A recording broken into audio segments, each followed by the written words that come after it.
Hey guys, welcome to government jobs Gyan YouTube channel. Guys, आज की इस वीडियो में हम बात करेंगे आरबीआई के new recruitment notification online form apply process के बारे में। जी हाँ दोस्तों, रिजर्व बैंक ऑफ इंडिया ने यहाँ पर ऑफिसर ग्रेड बी के 120 खाली पदों को भरने के लिए नोटिफिकेशन रिलीज किया हुआ है। कैसे आप इस भर्ती में पार्टिसिपेट करने के लिए अपने फॉर्म अप्लाई कर सकते हो बिना कोई मिस्टेक किए हुए, इसकी पूरी जानकारी हम आपको स्टेप बाय स्टेप रजिस्ट्रेशन से लेकर प्रिंट तक इस वीडियो में देंगे। बस आपको इस वीडियो को स्किप के बिना शुरू से लेकर एंड तक देखना है। उसके बाद वीडियो पसंद आए तो इसे लाइक और शेयर कर दें। चैनल पर नए हो तो इसे सब्सक्राइब कर लें। लास्ट डेट की अपडेट है, केवल एक दिन शेष रह गया है। आप जल्द से जल्द अपने फॉर्म अप्लाई कर ले। अंतिम समय का वेट बिल्कुल न करें, आप आज ही से अपने फॉर्म अप्लाई कर ले। आखिरी समय में कोई भी टेक्निकल प्रॉब्लम हो सकती है, तो इसलिए हम आपको सजेस्ट करते हैं कि आज ही से आप अपने फॉर्म अप्लाई कर ले और रिलैक्स हो जाए। अंतिम समय में कैसे आपको अपना फॉर्म अप्लाई करना है जिससे कि आपका फॉर्म रिजेक्ट ना हो, पूरी जानकारी आपको इस वीडियो में दी जाएगी। और कौन सी वो कॉमन मिस्टेक है जिसे करने से आपका फॉर्म रिजेक्ट हो सकता है, इसके बारे में भी आपको पूरी इंफॉर्मेशन इस वीडियो में प्रोवाइड कराई जाएगी। तो बिना कोई वक्त गंवाए चलिए शुरू करते हैं। आपको इस वीडियो के डिस्क्रिप्शन बॉक्स में हमारी वेबसाइट IND-sarkari-naukri.in के इस पेज का लिंक मिल जाएगा। यहाँ पर आपको इस भर्ती के रिगार्डिंग सभी डिटेल्स प्रोवाइड कर दी गई है। Reserve bank of India RBI ने ऑफिसर्स ग्रेड बी के 120 खाली पदों को भरने के लिए नोटिफिकेशन रिलीज कर दिया है। आप 10 सितंबर 2025 से 30 सितंबर 2025 तक अप्लाई कर सकते हो। यहाँ पर लास्ट डेट की अपडेट है, केवल एक दिन शेष रह गया है। आप जल्द से जल्द अपना फॉर्म अप्लाई कर ले। आकर्षक सैलरी पैकेज आपको प्रोवाइड कराया जा रहा है। बैचलर डिग्री धारक और मास्टर डिग्री धारक कैंडिडेट एलिजिबल हैं, अप्लाई कर सकते हैं। 21 से 30 साल आपकी आयु सीमा रखी गई है। जनरल, ओबीसी, ईडब्ल्यूएस के लिए 850 रुपये फीस है। SC ST PH के लिए 100 रुपये फीस है, जो कि आप ऑनलाइन मोड से जमा करा सकते हो। सिलेक्शन आपका यहाँ पर फेज फर्स्ट ऑनलाइन एग्जाम और फेज सेकंड ऑनलाइन एग्जाम के आधार पर होगा। आप ऑल इंडिया से ऑनलाइन मोड में अप्लाई कर सकते हो। उसके लिए आपको इस पेज को नीचे स्क्रॉल डाउन करते हुए इंपोर्टेंट लिंक सेक्शन में आना है। ऑफिशियल नोटिफिकेशन PDF लिंक पर क्लिक करके इस भर्ती के नोटिफिकेशन को ओपन कर लेना है और इसमें से आपको पूरी डिटेल रीड कर लेनी है। यहाँ पर आपको सभी डिटेल्स प्रोवाइड कर दी गई है, जैसे कि क्या पोस्ट का नाम है, कितनी उसके लिए नंबर ऑफ वैकेंसीज है, किस कैटेगरी के लिए कितनी वैकेंसीज है, क्या आपका एलिजिबिलिटी क्राइटेरिया होना चाहिए, कैसे आप अप्लाई कर सकते हो, कब से कब तक अप्लाई कर सकते हो, पूरी जानकारी आपको इस नोटिफिकेशन में दे दी गई है। आप सभी डिटेल्स यहाँ से रीड आउट करें, उसके बाद अपने फॉर्म अप्लाई कर ले। फॉर्म अप्लाई करने के लिए भी आपको हमारी वेबसाइट के इसी पेज पर ही अप्लाई ऑनलाइन का लिंक दिया गया है। जैसे ही आप इस लिंक पर क्लिक करेंगे, आपके सामने आरबीआई का ये ऑफिशियल पोर्टल ओपन होगा। यहाँ पर अगर आपने इस भर्ती के लिए पहले से रजिस्ट्रेशन कर रखा है तो आपको login for already registered candidate की स्टेप पर क्लिक करना है। उसके बाद आपके सामने यहाँ पर कुछ इस तरह से पॉपअप शो होगा। यहाँ पर आपको अपना रजिस्ट्रेशन नंबर एंटर करना है, अपना पासवर्ड आपको एंटर करना है, ये कैप्चा कोड आपको यहाँ पर एंटर करना है और सबमिट के इस ऑप्शन पर क्लिक करते हुए आपको अपने डैशबोर्ड में लॉगिन करके अपना फॉर्म अप्लाई कर लेना है। और अगर आप इस भर्ती के लिए फर्स्ट टाइम अप्लाई करने जा रहे हो तो सबसे पहले यहाँ पर आपको अपना रजिस्ट्रेशन करना होगा। उसके लिए आपको click here for new registration की टैब दी गई है, आप इस पर क्लिक करें, आपके सामने रजिस्ट्रेशन का फॉर्म ओपन हो जाएगा। अब यहाँ पर आपको अपनी बेसिक इन्फॉर्मेशन प्रोवाइड कराते हुए अपना रजिस्ट्रेशन करना होगा। सबसे पहले यहाँ पर आपको अपना फर्स्ट नेम एंटर करना है, उसे एक बार फिर से एंटर करके कंफर्म कर लेना है। मिडिल नेम, लास्ट नेम है तो वो आप यहाँ पर एंटर कर दे, नहीं है तो इन कॉलम्स को आप खाली छोड़ सकते हैं। फिर यहाँ पर जो आप नाम प्रोवाइड कराएंगे उसके अकॉर्डिंग आपको आपका फुल नेम शो कर दिया जाएगा। उसके बाद गाइज यहाँ पर आपको अपना मोबाइल नंबर एंटर करना है। आपका मोबाइल नंबर भी यहाँ पर 2 बार एंटर होगा कंफर्मेशन के लिए। कोई अल्टरनेट मोबाइल नंबर है तो वो यहाँ पर आप एंटर कर दें, नहीं है तो इस कॉलम को खाली छोड़ दें। फिर यहाँ पर आपको अपनी ईमेल आईडी के शुरू के कैरेक्टर एंटर करने हैं और उसके बाद यहाँ से आपको डोमेन नेम सेलेक्ट कर लेना है और फिर आपको यहाँ पर कंप्लीट ईमेल आईडी अपनी टाइप करनी है। उसके बाद ये कैप्चा कोड आपको यहाँ पर एंटर करना है और फिर गाइज आपको सेव एंड नेक्स्ट के इस ऑप्शन पर क्लिक कर देना है। इस तरह से यहाँ पर आपका रजिस्ट्रेशन सक्सेसफुली कंप्लीट हो चुका है। आपको यहाँ पर एक रजिस्ट्रेशन नंबर और पासवर्ड प्रोवाइड करा दिया गया है, साथ ही साथ इन्हें आपके रजिस्टर्ड मोबाइल नंबर और ईमेल आईडी पर भी सबमिट कर दिया गया है।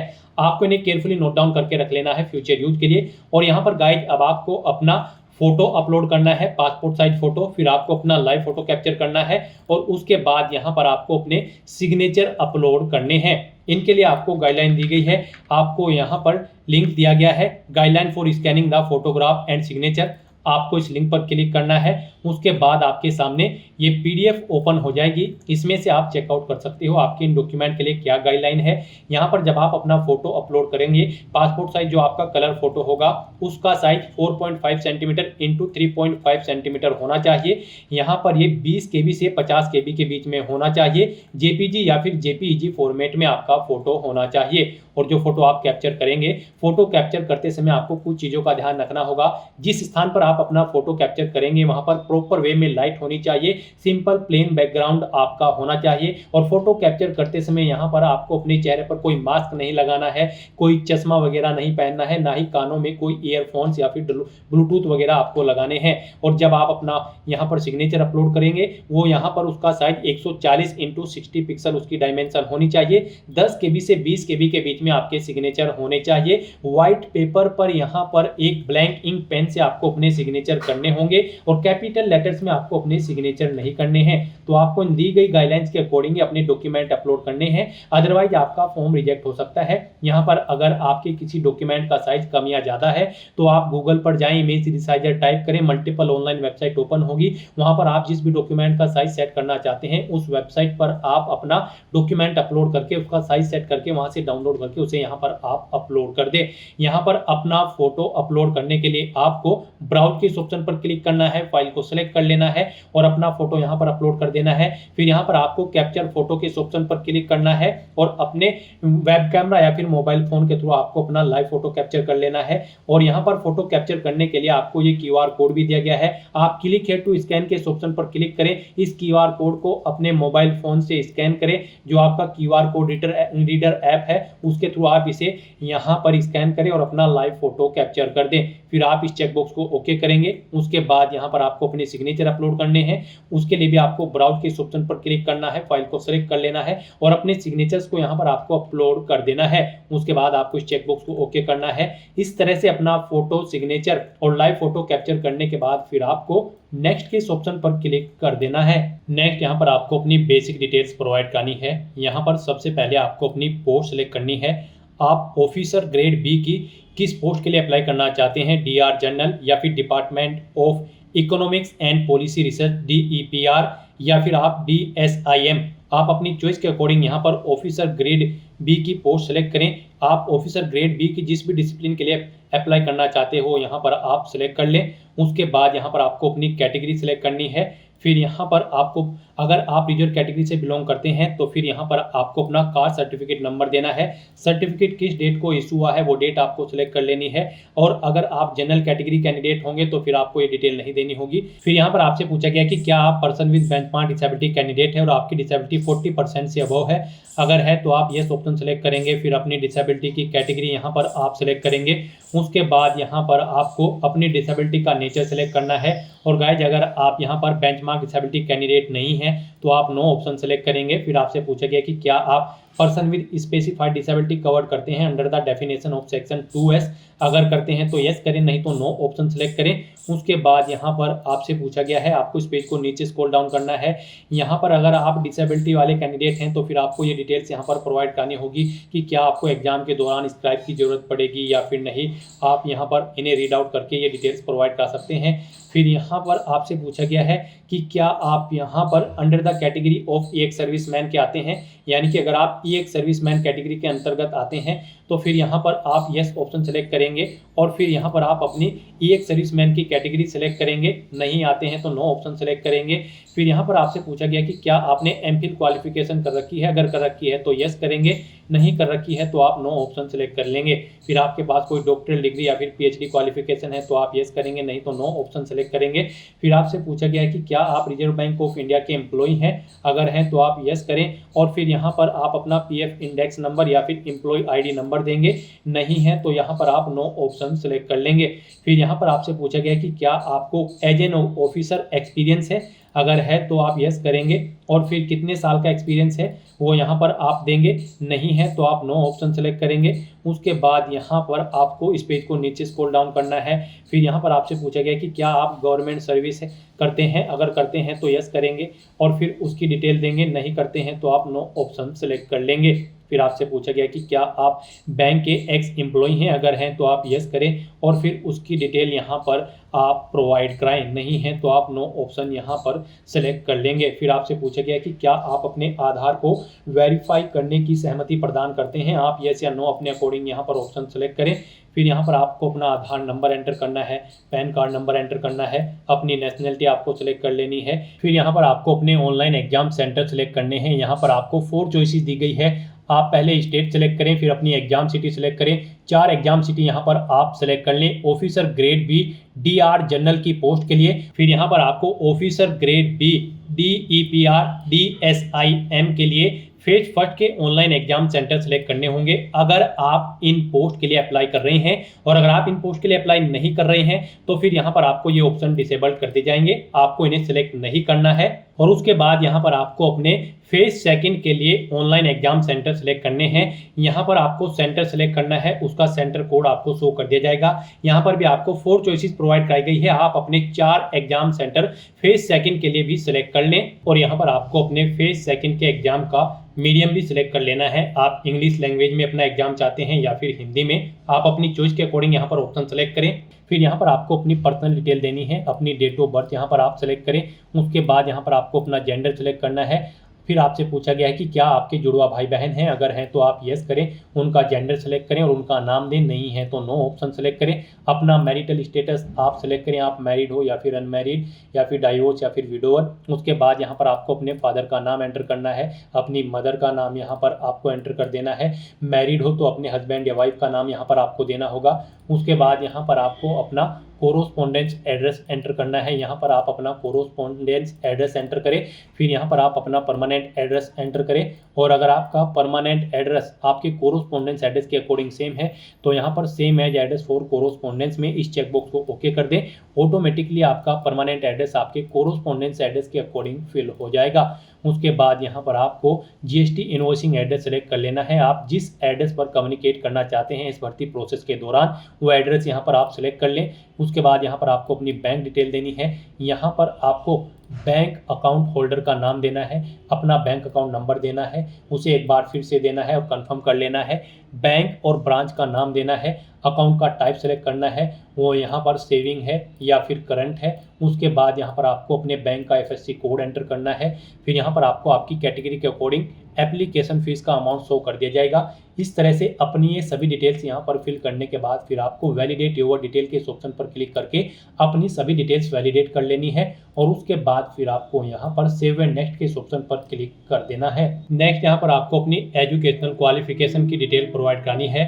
गाइस यहाँ पर officer grade B DR general के लिए अप्लाई करने के लिए आपके पास ग्रेजुएट डिग्री होनी जरूरी है किसी भी रिलेवेंट डिसिप्लिन के अंतर्गत मिनिमम 60% मार्क्स के साथ, और अगर आप रिजर्व कैटेगरी से बिलोंग करते हैं तो फिर 50% मार्क्स आपके होने चाहिए। और बाकी की दोनों जो डिसिप्लिन्स है यहाँ पर DEPR और DSIM, इनके लिए आपके पास यहाँ पर मास्टर डिग्री होनी जरूरी है 55% मार्क्स के साथ। तो यहाँ पर अब आपको अपनी क्वालिफिकेशन की डिटेल प्रोवाइड करनी है। सबसे पहले यहाँ पर आपसे पूछा गया है कि क्या यहाँ पर आपके पास इंटीग्रेटेड या फिर ड्यूल डिग्री है, अगर है तो आप यस करें, नहीं तो नो ऑप्शन सेलेक्ट करें।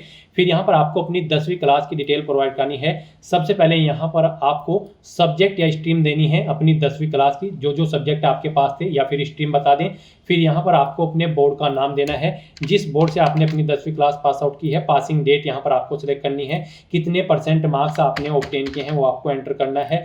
फिर यहाँ पर आपको बताना है आपकी फर्स्ट क्लास थी, सेकंड थी या फिर आप पास आउट थे, आप अपने अकॉर्डिंग ऑप्शन सेलेक्ट करें। ऐसे ही यहाँ पर आपको अपनी 12वीं क्लास की डिटेल प्रोवाइड कर देनी है। फिर यहाँ पर आपको अपनी ग्रेजुएशन की डिटेल देनी है। यहाँ पर आपको बताना है ग्रेजुएशन में आपके पास कौन सी डिग्री थी, BA BSc BCA BE या फिर BL या फिर BTech, आप अपने अकॉर्डिंग ऑप्शन सेलेक्ट करें। फिर यहाँ पर आप बताएं किस सब्जेक्ट या स्ट्रीम में आपके पास डिग्री थी, वो यहाँ पर आप सिलेक्ट कर लें। उसके बाद यहाँ पर आपको यूनिवर्सिटी का नाम देना है या फिर कॉलेज का नाम या इंस्टीट्यूट का। पासिंग डेट सेलेक्ट करनी है, कितने % मार्क्स आपने ऑब्टेन किए हैं ग्रेजुएशन में वो आपको एंटर करने हैं। फिर यहाँ पर आपको कौन सी क्लास ऑब्टेन हुई है, फर्स्ट क्लास, सेकंड क्लास या फिर आप पास आउट है, आप अपने अकॉर्डिंग ऑप्शन सेलेक्ट करें। इसी तरह से यहाँ पर आप अपनी पोस्ट ग्रेजुएशन की डिटेल प्रोवाइड करा सकते हैं या फिर कोई डिप्लोमा या फिर कोई अन्य डिग्री आपने कर रखी है तो उन सभी की डिटेल्स भी आप सेम ऐसे ही यहाँ पर प्रोवाइड करा सकते हैं। फिर यहाँ पर आपसे पूछा गया कि क्या आपको कंप्यूटर की वर्किंग नॉलेज है, अगर है तो आप यस करें और फिर उसकी डिटेल दें, नहीं है तो नो ऑप्शन आप सिलेक्ट करें। उसके बाद यहाँ पर आपको अपने एक्सपीरियंस की डिटेल प्रोवाइड करानी होगी। यहाँ पर अगर आपको एक्सपीरियंस है तो यहाँ पर आप डिटेल प्रोवाइड कराएं, नहीं है तो आप इस सेक्शन को खाली छोड़ दें। एक्सपीरियंस अगर आपको है और आप डिटेल देना चाहते हैं तो फिर यहाँ पर आपको बताना है कि क्या आप प्रेजेंट में वर्किंग है, अगर है तो यस करें, नहीं तो नो ऑप्शन सेलेक्ट करें। उसके बाद गाइज यहाँ पर आपको अपना नाम देना है, डेजिग्नेशन देनी है, जिस डेजिग्नेशन पर आप कार्यरत थे, कब से कब तक थे वो डेट यहाँ पर आपको सिलेक्ट कर लेनी है। नेचर ऑफ ड्यूटी देनी है, अगर जॉब छोड़ चुके हैं तो उसे छोड़ने का कारण देना है। इन डेट्स के अकॉर्डिंग यहाँ पर आपके एक्सपीरियंस की जो ईयर्स है वो यहाँ पर कैलकुलेट करके आपको शो कर दिए जाएंगे और टोटल एक्सपीरियंस यहाँ पर आपको कैलकुलेट करके शो कर दिया जाएगा कितने दिन का आपको एक्सपीरियंस है। और अगर आपको एक से ज़्यादा जगह वर्किंग एक्सपीरियंस है तो आप यहाँ पर ऐड मोर के ऑप्शन पर क्लिक करें। सेम ऐसी ही एक और रो यहाँ पर ऐड हो जाएगी और उसमें आप अपने एक्सपीरियंस की डिटेल प्रोवाइड करा दें। रिमूव करना चाहते हैं कोई डिटेल तो आप रिमूव के ऑप्शन पर क्लिक करके अपने एक्सपीरियंस की डिटेल यहाँ पर रिमूव कर सकते हैं। उसके बाद यहाँ पर आपको अपनी लैंग्वेजेस की डिटेल देनी है। यहाँ पर आपको कम से कम हिंदी लैंग्वेज रीड, राइट और स्पीक आनी जरूरी है। इन ऑप्शंस को आप इनेबल कर दें। उसके बाद आप जो भी लैंग्वेज जानते हैं वो यहाँ पर एंटर करके उसकी डिटेल आप प्रोवाइड करा सकते हैं। इस तरह से अपनी ये डिटेल प्रोवाइड कराने के बाद फिर आपको वैलिडेट योर डिटेल के ऑप्शन पर क्लिक करके अपनी सभी डिटेल्स वैलिडेट कर लेनी है और फिर आपको सेव एंड नेक्स्ट के ऑप्शन पर क्लिक कर देना है। फिर आपने पीछे अब तक जो डिटेल प्रोवाइड कराई है उसका पूरा प्रीव्यू यहाँ पर आपको शो कर दिया गया है। आपको सभी डिटेल्स केयरफुली चेकआउट करनी है। पेज को नीचे स्क्रॉल डाउन करना है, डिक्लेरेशन सेक्शन में आना है, आई एग्री के चेकबॉक्स को ओके करना है और उसके बाद फिर यहाँ पर आपको कंप्लीट रजिस्ट्रेशन के इस ऑप्शन पर क्लिक कर देना है। नेक्स्ट यहाँ पर आपको अपने डॉक्यूमेंट अपलोड करने हैं। यहाँ पर आपको अपना left thumb impression, handwritten declaration document और 10वीं क्लास का जो सर्टिफिकेट है वो यहाँ पर आपको अपलोड करना है। इनके लिए भी आपको गाइडलाइन दी गई है। आप गाइडलाइन फॉर डॉक्यूमेंट अपलोड के इस लिंक पर क्लिक करें। आपके सामने यही पीडीएफ ओपन होगी जो यहाँ पर स्टार्टिंग में हुई थी। यहाँ से आप चेकआउट कर सकते हो। आपका जो लेफ्ट थंब इंप्रेशन है वो यहाँ पर 20 KB से 50 KB के बीच में होना चाहिए और हैंड रिटन डिक्लेरेशन डॉक्यूमेंट जो आपका होगा वो 50 KB से 100 KB के बीच में होना चाहिए।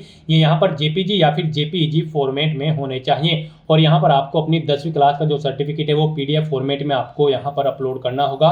केवल PDF फॉर्मेट फाइल ही यहाँ पर आपको अलाउड की जाएगी। तो अपने इन डॉक्यूमेंट्स को अपलोड करने के लिए आपको चूज फाइल के ऑप्शन पर क्लिक करना है, फाइल्स को सिलेक्ट कर लेना है और 1 बाय 1 करके आपको अपना left thumb impression, handwritten declaration document और 10वीं क्लास का सर्टिफिकेट यहाँ पर अपलोड कर देना है। उसके बाद यहाँ पर आपसे पूछा गया है कि क्या यहाँ पर आप डिजी लॉकर अकाउंट से अपनी डिटेल्स फैच आउट करना चाहते हैं, जैसे कि आपका नाम, date of birth, mobile number, gender, Aadhaar number, SSC graduation detail. अगर चाहते हैं तो आप यस करेंगे और फिर लॉगिन करके अपनी डिटेल्स यहाँ पर कनेक्ट करके फैच कर लेंगे और नहीं चाहते हैं तो आप नो ऑप्शन सेलेक्ट करेंगे। उसके बाद आप ये कैप्चा कोड यहाँ पर एंटर करेंगे और फिर गाइज आपको यहाँ पर सेव एंड नेक्स्ट के ऑप्शन पर क्लिक कर देना है।